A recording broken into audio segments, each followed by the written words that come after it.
Alrighty, Setting up Roo. your webinar for Facebook Live. Are we on gallery view? We are. Fantastic. Yeah, we are. I made sure. Okay. Okay. I don't see it live yet. And I think we're live. Yes. Amazing. Okay. Oh, fantastic. Well, everybody, welcome to our final week of summer workshops. Yeah. Not to worry, we'll be back in the fall in some different capacity. But this is our last week where we'll be doing them twice a week. Mm-hmm. So today we have our performance workshop all about how to perform these puppets that you've been working on all summer long. Yeah. It's pretty exciting. I think it's going to be pretty great. Should we start by introducing ourselves? You go ahead, Elise.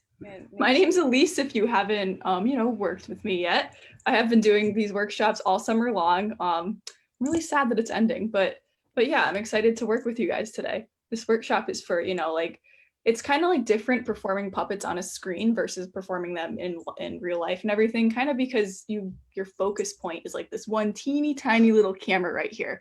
And we're going to be telling you some tips and tricks about how to work with that today. So it should be a good time, right?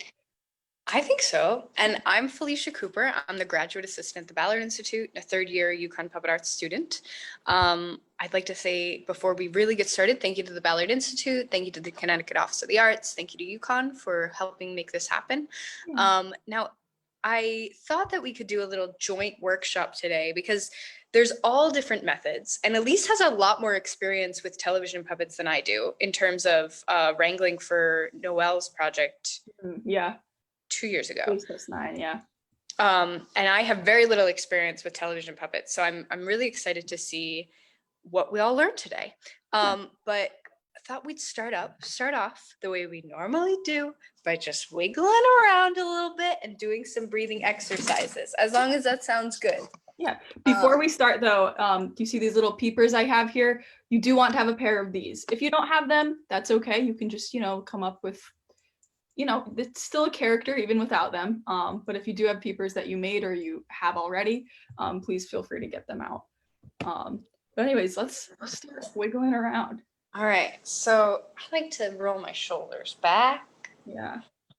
Roll my shoulders forward. Thanks for joining me today, Elise. It's good to have a friend on here. I know. I was excited to do a joint workshop because, we always do them like separately, and it's like we need to combine our forces one of these days. Yes. Oh, I like this twisting motion. I know I've been experiencing, with school starting and everything in the news and the DNC conventions, I'm feeling a little agitas, maybe a little anxiety. So maybe let's just pull our shoulders up to our ears and just let it go. And do it again. Exhale when you go down. Blow it all. Yeah. Exactly. Just let it go. And maybe rub your jaw a little bit. I like that. I just like to say, like, give yourself a little bit of space to be an artist for a while. Give yourself a little bit of space to let your creativity run wild. Yeah, I like that. And we're going to do our big breath. We do 3 breaths. In through the nose, out through the mouth. Ready? All right. In. Hold it. Out. In. Hold it. Out. Last one. In. Hold it. Out. Nice work. Okay, so now that we're warmed up and our fingers are good and wiggly, as long as you have your, as Aaron B. Smith calls them, Jeepers Creepers Peepers. That's a good name too. I like it. Jeepers Creepers Peepers. Maybe just get those out. Yeah. I know, it's such a surprise every time they come on the screen. Sometimes if I'm Skyping with my nieces, I'll bring them out on the screen, and every time they just start screaming with laughter. Every time. They're so funny. You have the authentic ones too. I have the rip-off ones, and it's sad. I think it's the point across. And yeah, if you need to pretend, if you're at home and you don't have these, We linked a video that Hobie Ford, who patented these, made in order to do it yourself at home. You can do it with pipe cleaner and paper, or you can just pretend for now and catch up with the craft later. Either way. Yeah. So today, we're just going to go over the real basics of performing for the screen, real basics of like how to hold your hand, how to hold your shoulder so it doesn't hurt as much, stuff like that, how to breathe, how to look. And there are so many resources for this online, from Puppet Showplace, from Puppet Kitchen. They're called like monitor work and monitor nights that you, if this interests you, you can definitely find more. But this is just a way to get started. Yeah. Okay, so I'm gonna disappear here. So you just get my puppet. Oh, I should do that. Oh, I don't know if I have the right setup for that, but let me see. Here's my new And that's remote. Do you like it? Okay. I mean, either way is okay. And Yeah, I'm not set up for it. what I do is I like to hold my arm. Let me show you here. I like to hold my arm just like this, not past my head, not out here, just gently resting in the socket. Otherwise, oh, that'll work. I don't That's think it how works. actually our friend Nate Puppets, he lays down in bed to perform his puppets, which is a cool adaptation that he created on his own. So, that's cool. I should yeah, do that. That's right there. No, it's absolutely. okay. I think we're gonna have to see my face today. I'm so sorry. But It's okay. you know. And so it's an easy way for you to, you can also like maybe, I've got it braced against a table right now, just so I know it's nice and steady. I'm not gonna list to one side or the other. You know, we want to keep our neck straight. There's also some suggestions about resting it against your ear. That one doesn't really work for me, but other people really like it. And then if you're, you know, ever on, one thing that I think is important to say is if you're ever like, you know, this is kind of a physically stressful position. And so if you're ever in a position where, you know, you're shooting a film or something like that, and someone has you like this for a long time, remind them that like puppeteers are people, you know, it's not just these puppets that they're directing. And just be like, hey, I need a break. I'm gonna cramp. I need a break. It's okay for you to say that. Puppeteers don't have a union. It's a real thing during that. Yes. But yeah, really do whatever works for you. Because like if you're like me, you didn't like have something set up to, you know, necessarily do like the whole traditional TV puppet style.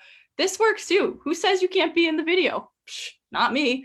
So we can, yeah, see, thank you. You agree. There we go. So get however comfortable you, that's not a sentence. Just be comfortable. Yep. So the first thing that we're gonna do is just start to breathe. And we've spent a lot of time this summer breathing. At the beginning of every single one of my workshops, we breathed together. And so let's just really draw out that breath. Okay, so the first step of a breath is an inhale. And then inhale is an expansion. So we're gonna do a little bit like, and then you might notice that you hold it just for a moment. Then you breathe out, which is a deflation.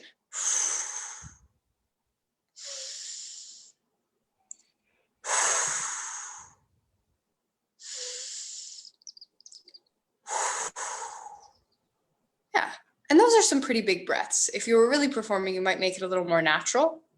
Maybe it's just a very gentle.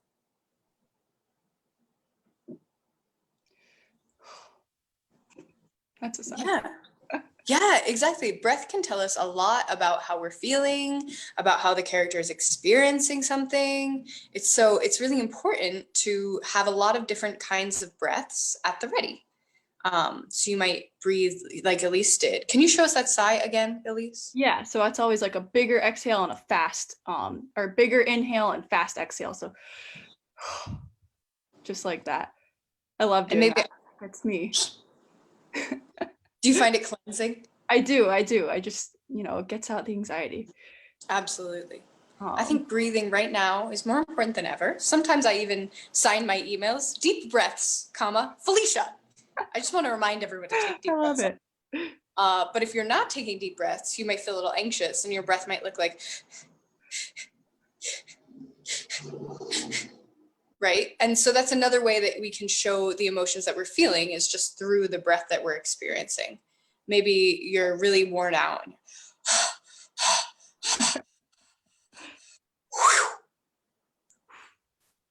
That's like you just took a long run, right? Like, I like it. Totally. And one thing, oh, I'm back again. One thing that I really like is, so breath can tell us a lot. And sometimes when I'm experimenting with what a breath might express, I try to challenge myself by seeing if I can use that same principle of breath on an object that isn't a traditional puppet. So I have this piece of paper here. It says "Happy Birthday, Felicia" because it's my birthday. Aw. It was a nice gift. I might see if I can get this paper to breathe, right? So it's like, Wait, just to clarify, your birthday's not today, right? no, it's Monday. Oh my God, happy birthday. I never wished you a happy birthday. Thank you. Sorry, I think that's important to interrupt the video for. Happy birthday. You can send your birthday wishes, care of the Ballard Institute, to Felicia. Thank you so much. When's your birthday, Elise? It was back in June. It's okay. Summer birthdays. You breathe. But I might, yeah. It's really just about expanding and contracting, right? That's kind of like the trick to it all. Because if you think about it, you know, when we breathe, our chest fills up, it expands and contracts. So basically all movements can be broken down to those simple exercises. So anything to do with, like, you know, something like that.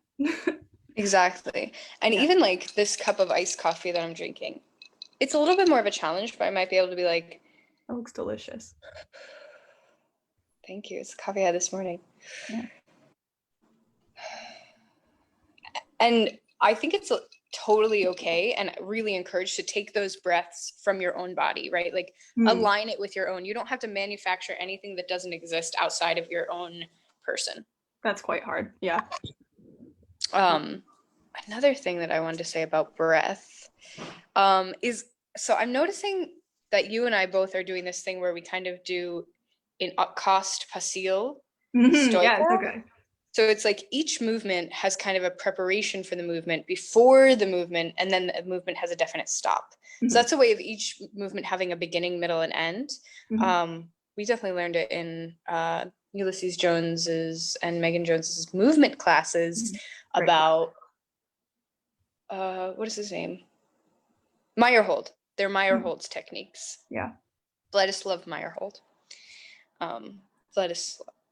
So that's really helpful for puppeteers because it's really important to develop like a common language of movement. Yeah. Okay. So breathing can also show us character, right? If a character is like naturally anxious or something like that. Or like, could you maybe show us like what a very old man might breathe like? Absolutely. Like, I'm adding a sound effect. I probably shouldn't be doing that, but that's okay. No, that's okay. He's sick. He's not doing well. No, he's not. Also, like, maybe it's like a little bit more of a, like someone who always breathes through their nose, but maybe they have a deviated septum. So they're like,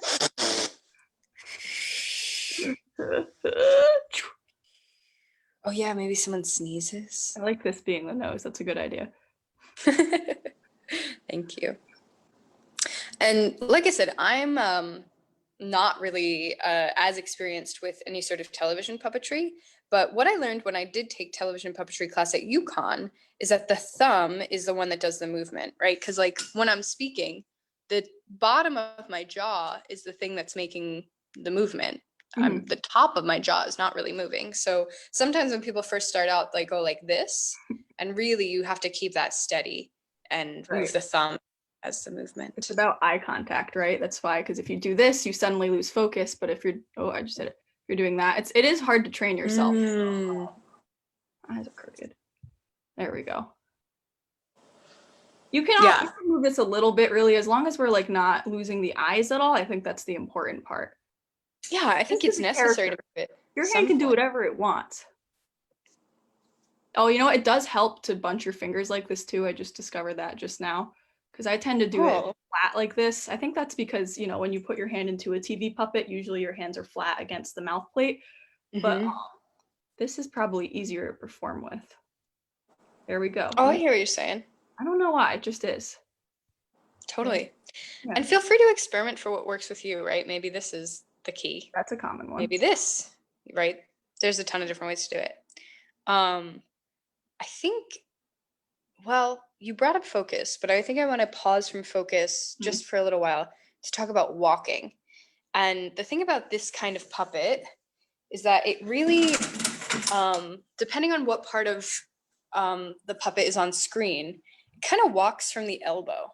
So I'm moving my elbow up and down to make this movement happen. Yeah. And if I were having just my shoulder, then I would still take it from the elbow, right? So I'm all the way down here. My shoulder is all the way up, but I'm still moving it from the elbow. So I don't have to like shrug my shoulder up and down. That is kind of chaotic. Let me try. But if I move from the elbow, then I have a lot more control. And maybe you fall. Whoa! Which is a really funny thing to do with a puppet. Yeah. So how would you walk, right? Like depending on how you walk, that kind of tells you a lot about a character. So, I mean, this is obviously just kind of like the basic walk and everything, but let's say a puppet is more, I don't know, excited about life today. Maybe it would walk like, kind of woo. Or maybe it's sad and moves slowly. So it's like you can kind of like, add like a downcast head. Hmm. Hmm.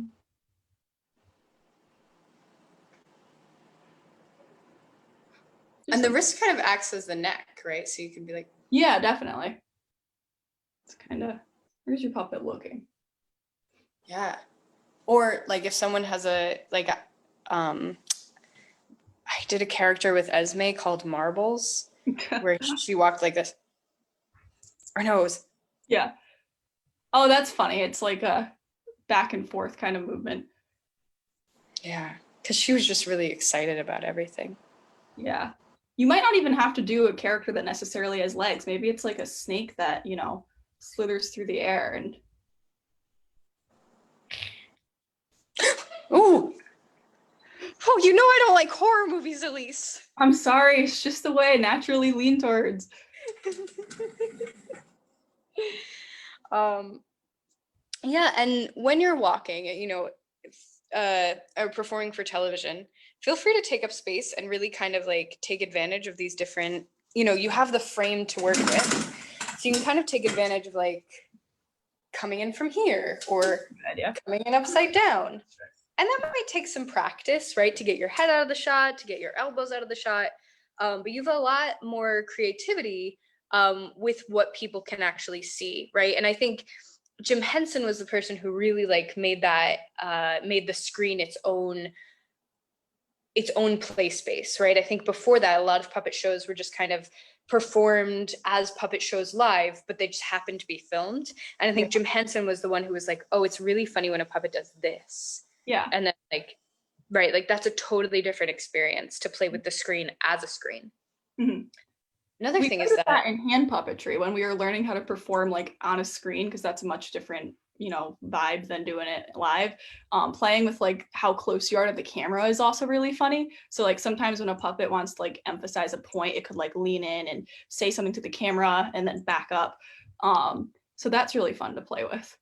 and you mean when we had to switch to online class for hand Yeah, that's puppet, what I right? meant. Sorry. Yeah. We No, originally just weren't because, supposed to learn that.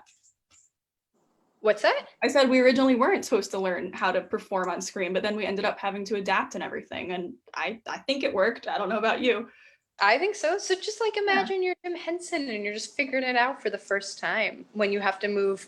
I think a lot of performers right now are going through a transition where they're used to being live, they're used to being in front of an audience, they feed off that energy, and now they have to do it from their kitchen table, and it's a different experience. Yeah, definitely. I sympathize for sure. It's hard. Another thing we want to mention for walking is you have to try to make sure that you keep a steady height, right? So like this is something that it's hard for me to, show when I'm not in the proper setup, but like if I'm walking, I don't want to like accidentally kind of go down unless you're walking down the stairs or something, because that's an effective thing. But you always want to make sure that you keep the puppet at a consistent height. That might mean like training yourself however you're doing it to like keep your arm at like, either like a 90-degree angle, like what I'm doing, or keep it like straight above your head. But you don't want to, you want to make sure that your puppets aren't at different heights all of a sudden during the performance. Like 1 minute it's really short and the next it's all the way up here. So that's another thing to try to keep steady, just, when we're walking. Yeah. Just keep an eye on that. I know there's like something, here's my dinosaurs that I always use, but you could do like this giant puppet is now coming to eat this tiny little dinosaur, right? Like you can play with that scale. Like I was just thinking about you saying playing with height and going down the stairs can be really effective, but also like playing with scale can be super effective on a screen. True. Can you try to make the dinosaur really big? I'm just curious. I want to see what that looks like. Oh, the hand has met his match. But yeah, that's a good tip. I always appreciate like videos where they're playing with that. That always makes me laugh. Oh yeah, it's so funny. And well, another thing that I guess we should talk about, and maybe I think you have a little more experience with this, but like mirroring when the image is reversed on the monitor. That's hard. How do you deal with that?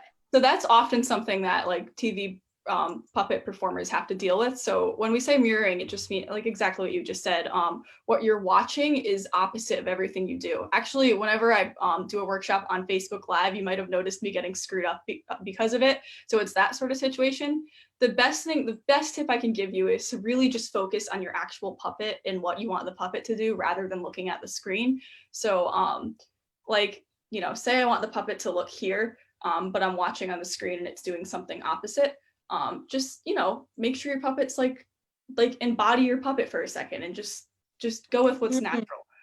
Don't try to like force yourself onto like looking at a screen and relying on what the screen is doing. That's really just to make sure that everybody's like, if you're like performing with multiple people, to make sure that everybody's kind of like level, nobody's like too high or low or something.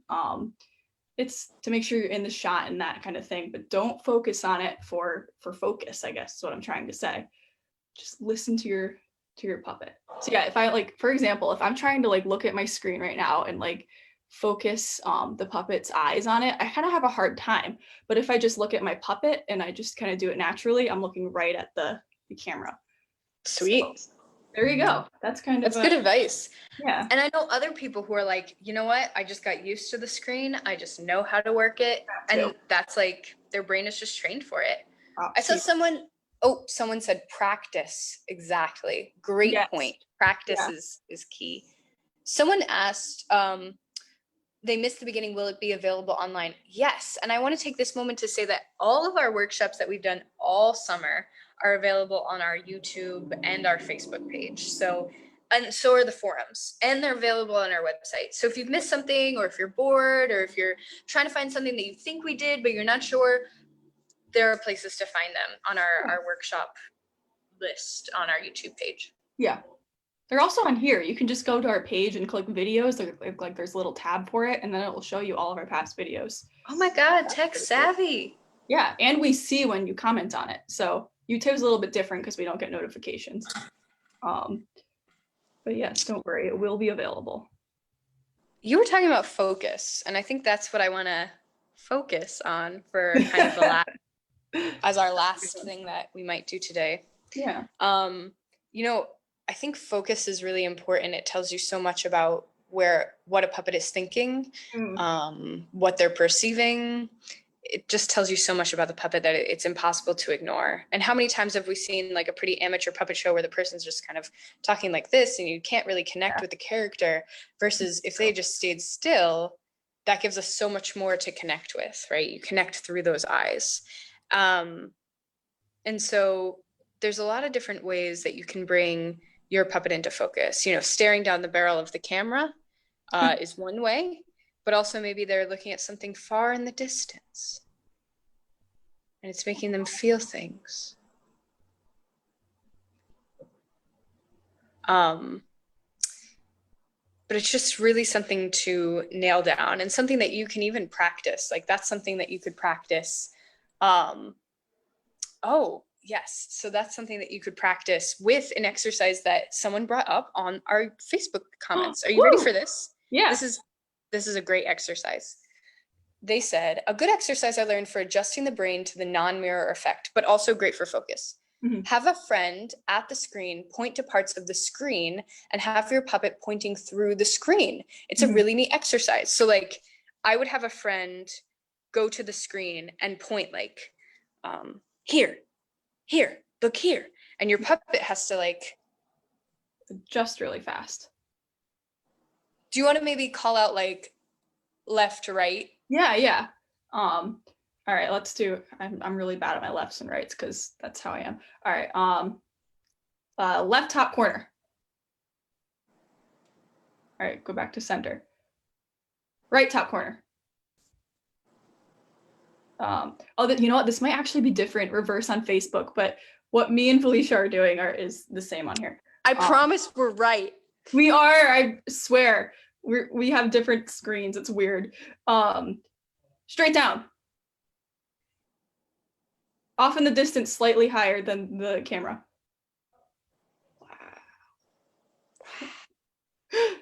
Side to side, really fast. I don't know. That's just bad. You have to be careful. I was just doing a bad example. Try not to be like chaotic in your movement, even if the movement itself is supposed to look chaotic. So make sure it's like, you know, calculated. So that looks like it's going side to side. But if you just do this, that just looks like the puppet's like jamming out or something. You don't want that. But also like, I feel like if you bring control into everything and then have controlled chaos, like it's so satisfying to me when a Muppet just like loses itself, right? Like just speaking of very funny. When you're watching the Muppets and one of them just goes crazy with the crazy Muppet arms and like the open mouth, it's so satisfying. But you wouldn't get to that satisfaction of that chaos if the chaos was present throughout, right? Yeah, there are some good memes based on that. Like the Muppet memes, they get me every time. They're all so good. Do you have any exercises you'd like to share with us that we could maybe just start to bring it home? Yeah, we're gonna start to kind of like combine everything we've just learned. We're just gonna go through, we're gonna actually turn this into a character now. We're gonna be expressing some basic emotions and then kind of combine them with some like simple, you know, suggestions of activities too. So get your puppet out and then have it be like breathing, you know. And the first, we're gonna express emotions first. So first I want you to express joy. However that means to you, you know, like this could be expressed in a billion different ways with your puppet, but and keep in mind like to keep breathing, like maybe it can like nod in excitement. All right, now let's try surprise next.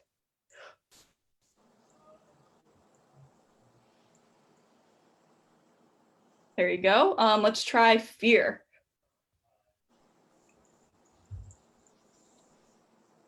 I always get very, very like abstract with my hands, but you could kind of try to like stick to this this form and see what you can do with that. So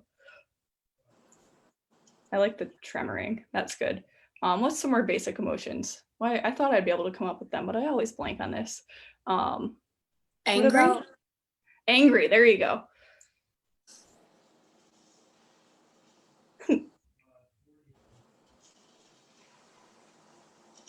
All right. What about love? Let's pretend the puppet's in love with the camera.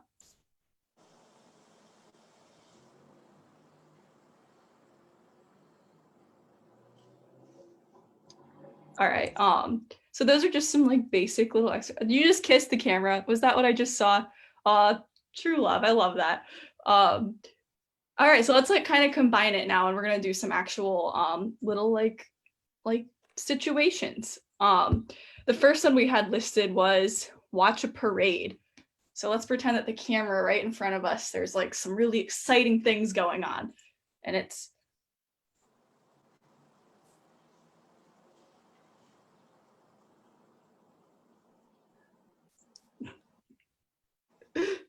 Just some silliness. What about a tennis match, right? So keep in mind with this, you want to kind of decide like where the ball is going to be going. So if you just like kind of look around crazily, that's not what a tennis match actually looks like. So just keep the focus. Pretend you are maybe like looking at a ball bounce back and forth on the screen. Maybe somebody lost the ball. Now let's say maybe there's a monster and you can hear it, you can't see it yet though. And all of a sudden it pops out right in front of you. And it runs away. I like your puppet. Hyperventilating, that's good. Woo. All right, so that's pretty much all we have in store for you guys today. I hope you enjoyed it. I think that there were some really good tips and tricks here. I think so. I think, there's so much to learn, and anything you do in puppetry and anything worth doing, of course, is kind of a lifelong endeavor. So, these are just places to start, things to begin, but you'll find your own exercises. We've had some tips that other people have written. Yeah, I want to see. Yeah. Yeah. Ooh, somebody can just breathe through the elbow. That's kind of a cool. Exactly. You will find your own methods that will be so good and so juicy. And then you can do workshops and share them with others. And we would love to see them. Yeah. It would be so awesome if people were like, here's my submission for a Ballard workshop. So we want to let you know that this week's forum is canceled. But next week, we're going to have the fantastic Dacia Posner, who actually, the Meyerhold thing that we just very briefly touched on, she is like an expert on. So if you have any leftover Meyerhold questions from us, you can bring them to the forum next week. Yeah. These are our last workshops for the summer. What do you have going on Friday, though? I have painting puppets. We're going to be talking about how to paint puppets effectively, because there are some you don't just like paint it randomly. You do have some little things you have to follow for theater in if you want to. But it's going to be really fun. We're also going to be making cool textures out of like things you can find around the house. So I have some like netting I'm going to use. Like I'm going to talk about how you can use a sponge to get some cool textures, and a toothbrush even. So just things like that. You do need to have like something to paint though. So make sure you have a puppet head. We've gone over multiple ways you can make them, but the easiest way I would say is probably just like crumpling up some newspaper and then covering it in masking tape. And that makes actually a really effective puppet head, and you can paint it beautifully.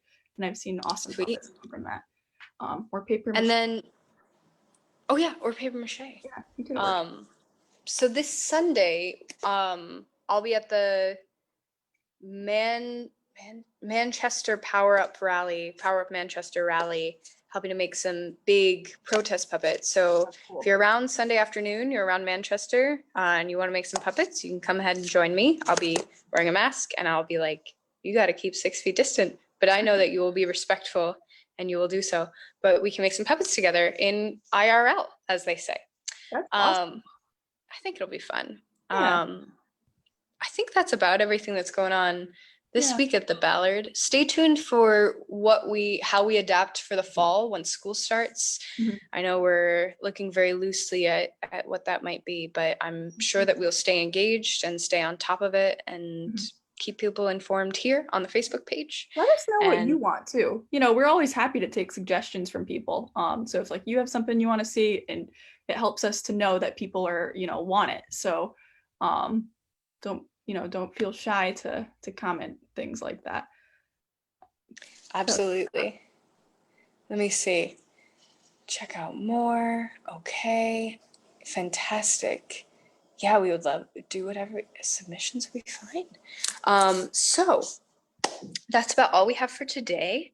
Is there anything else we need to say? I always get nervous that we're going to forget something. Oh, thank you to the Ballard Institute. Thank you to Emily Wicks. Thank you to Dr. John Bell. Thank you to Elise Vanase. Thank you, Felicia. Thank you. Thank you to the Connecticut Office of the Arts and the University of Connecticut for helping the Ballard Institute and Museum of Puppetry make this happen. Really appreciate it. Yeah. All right. Bye, everyone. That was great. Bye, everyone.